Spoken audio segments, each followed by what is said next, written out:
Hi, Mickey from Flipping Spain. It was such a beautiful day, I couldn't resist coming outside to film this intro. So in today's video, we're going to talk about doing legal research. Not an exciting topic, not something I've been looking forward to, but so very, very important. And now that I have my visa coming and I can actually start planning my arrival in Spain, it's become more urgent. So we'll talk a bit about the process of doing research, and then I'll go ahead and apply it to some topics so you can see how it works in practice, and then we'll learn some things together. So the process of doing this kind of research, I think, has 3 different levels. So you start at the most basic, which is just internet searching. We all know how to Google stuff, and by doing that, it does a couple of things. One, it just gives us a baseline of knowledge so that we're not going in completely cold by the time we talk to experts. And then also it will highlight, I'm sure, some things that we don't even know that we don't know. And this is the challenge for me, is that while I have experience doing flips and renovating properties, I don't have that experience in Spain. And there are bound to be some different rules and different procedures, and I don't want to get caught out. So we'll do some basic internet research, and then once we have that, we can go to level 2, which is talking to other people who have the experience of doing it themselves. Now, I can do some of that with the networks that I already have in the US, but they aren't going to know the ins and outs of doing it in Spain. So that's where things like my Telegram networking group come in handy.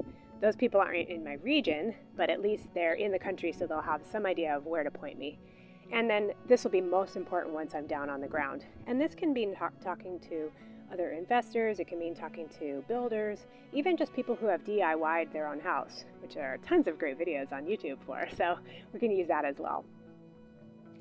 And then level 3 is talking to experts. So that means talking to project managers if you're doing a big project, or talking to lawyers. That'll be the key thing, because they know the process of purchasing, they probably know the process of applying for permits, and then definitely they know about tricky things like certificates of occupancy, or whatever they happen to be called in Spain.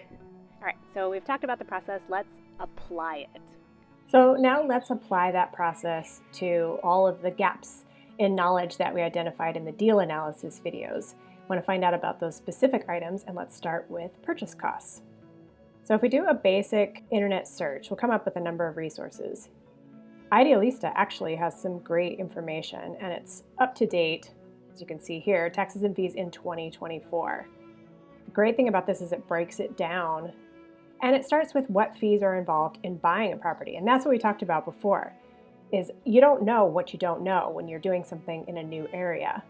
And while you might look into, oh, what is this fee and what is this fee, you might not be aware of things like transfer fees or specific taxes. And what I like is that they're breaking it down by autonomous region. So if we go to La Rioja, we can see that 7% is the rate there, which is actually on the low end, so that's good to know. But there's a lot of common things that you would have in the US as well. So you have a valuation. This is interesting that you would have a fee to open an account, but this is for mortgages, so that doesn't apply to our situation right now, which is great. And this is the total, 10 to 12% of the purchase price of the house. So that's cash you need to have on hand above and beyond the price of the house, which is why negotiating the price down is helpful, because then that can save you money on your budget. They even talk about pitfalls, talk about working with reputable professionals, and of course they have some recommendations, which means this could be a good resource for starting to find some of those. And then if you can get personal recommendations on top of that, you'll know that that person is really someone you want to work with. Same thing on YouTube, just do a search, cost of buying a house in Spain, and I've got all sorts of options here. There's our travel to money video. I just watched this guy's video of his renovation of his house. It was so much fun. And while I would love to do that, it really made me realize I don't want to buy a ruin anytime soon. And we've got information from a wide variety of people, from professionals to just ordinary people, and that is how we can sort of weigh up the different types of information we get from different sources and see what is actually applicable to our situation. I love how I'm talking in the third person like I'm multiple people. It's really just me that we're talking about, but you might want to do it one day too, you never know. All right, so insurance is something else I looked at, and I'm sure if we just do a little search, so we've got expat insurance, which means we're probably dealing with people who speak English, which might be helpful. A few different sites, places like Expatica, And I've already watched a video on Travel to Money about homeowner insurance. I'm sure if I looked through YouTube, I'd find other people recommending other sources. This is kind of a bit easier because I can actually go on these sites. Yeah, so here we have 24-hour English speaking telephone assistance, handyman, that's handy. Ah, not intentional, sorry. I can go through and get a quote, even though I don't own a house yet. I can put in the address of a house that I'm potentially going to buy, and I can answer just questions as best I can, and then get a feel for what the rate is going to be. The next gap in knowledge that I need to find out about is taxes. Taxes is complicated because it depends on a lot of things.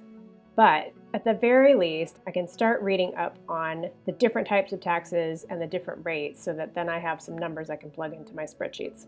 So I just Googled and came up with this Costa Luz lawyers. They have a lot of information in English. And of course, this is the kind of thing where for level 3, when I want to talk to a professional, I can go through their website, learn a lot, decide if I feel comfortable working with them, and then I can just come and meet with them with my very specific questions that I wasn't able to answer through my own research, or confirm the things that I think that I've figured out. And that's a huge time save, which of course is going to save money when I'm paying for their time. So I love that they break this down. They talk about holiday lets, which is different than a regular rental. Talk about deductible expenses.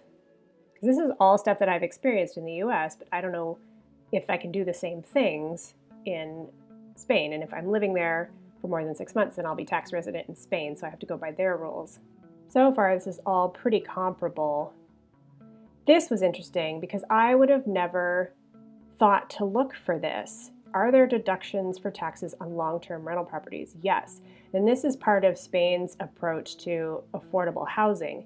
If you rent your property to a long-term tenant versus a medium-term or a short-term, which is kind of the strategies I've been looking at, then you can deduct 60% from your taxable income. And I actually have read that that is going up in certain areas and under certain conditions.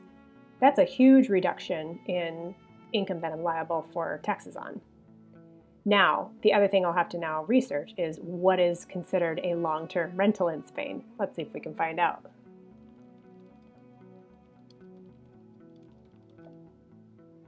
This says at least a year. See, this is another lawyer, so this might be another option for my professional that I want to work with.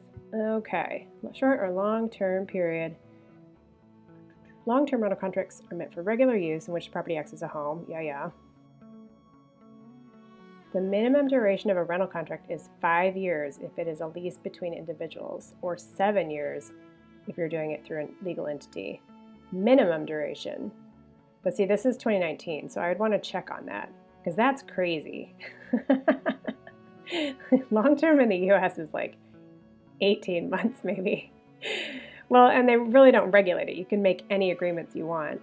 So that's definitely something I want to look into further, because if you're in a very tenant-friendly area, as in the legislation favors tenants, which is what I've heard about Spain, and I don't think that's a bad thing, but if you get a tenant in who decides to stop paying or just is not taking care of your property, then 5 years is a long time to put up with that. So this is another site I'm going to mark to have a look through because they also have some really good information. And then I can compare a couple sites and see what information is the most up-to-date and the most accurate to my situation. I also found another lawyer who puts out this tax guide, and this is their 2024 one. And I love this because they break down the income taxes you pay on rental income very clearly here. So I'm going to be a resident, so then I'm going to be paying something in between here. So that's quite high. So I'd want to know what that's based on. And also if I want to do it as a company, this is where you really start getting into the nitty-gritty of how do you want to structure your ownership. Really not a big deal when you're buying your first house. You probably just buy it and you own it and you learn from there, and then you can always change things down the line. But when you start owning more properties, which is the goal, then you really have to start thinking about, how many properties do I want to own in my personal name? Is it better? Is it more cost effective? And this is where we start doing that research. So this is good to know. It's taxed as ordinary private income.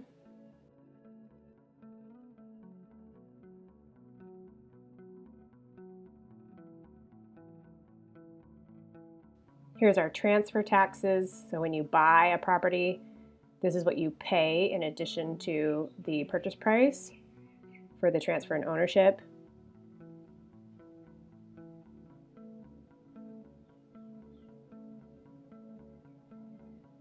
I think this is talking about what we would call property tax in the US. But this mentions that official value of a property, and I've heard that in some areas they're starting to assign minimum values to property. So even if you buy it cheap, it's actually, they think it's worth more.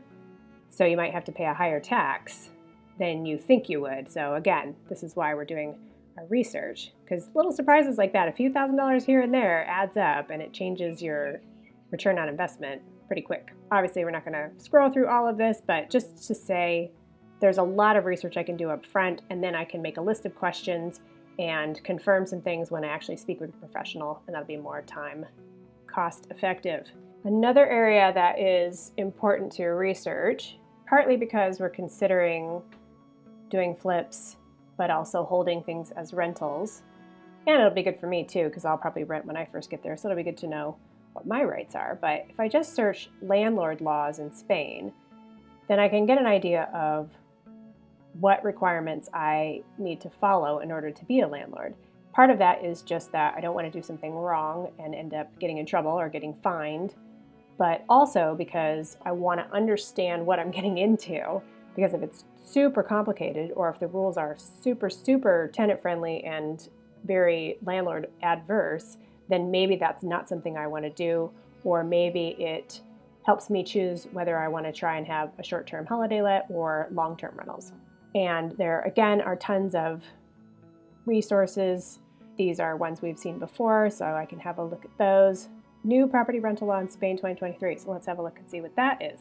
All right, the main changes include extended rental contracts, increased regulation of rental prices. See, that's important to know, and improved protection for tenants against eviction. So they're going to cap how much rent can rise, and there is an index, which again, I'm not against. I am all in favor of affordable housing because it has become a real problem in so many countries. If I'm the landlord and I use an agent to rent out the property, then I'll have to pay those fees. That's good to know.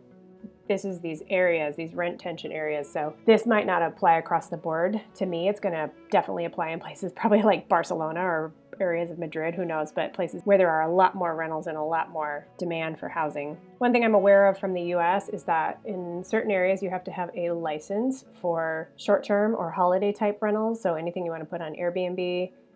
And I know that that's an issue in Spain because in my networking group, they've talked a lot about that, and a lot of the cities are sort of clamping down on how many tourist licenses they'll allow, if they'll allow any new ones, if they're going to phase out old ones. I don't think that's really an issue in La Rioja at the moment, but looking to the future, it could be.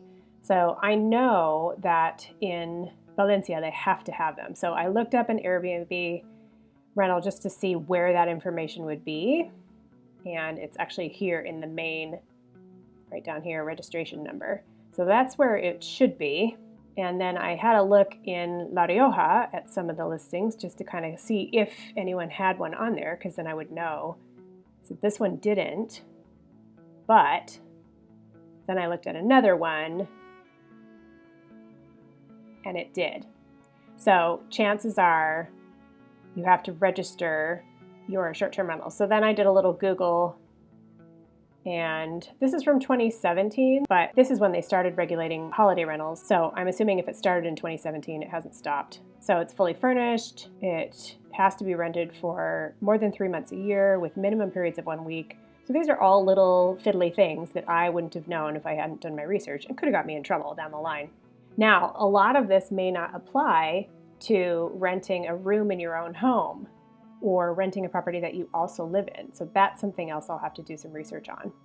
All right, well, we learned some stuff, that's for sure. And we, as always, learned that there is even more to learn. So I'm going to keep doing my research. Good luck with you if you're just following along for fun, or if you're thinking about doing some projects of your own. Get started. I would love to hear about it. So share your experiences in the comments, and I will see you in the next video.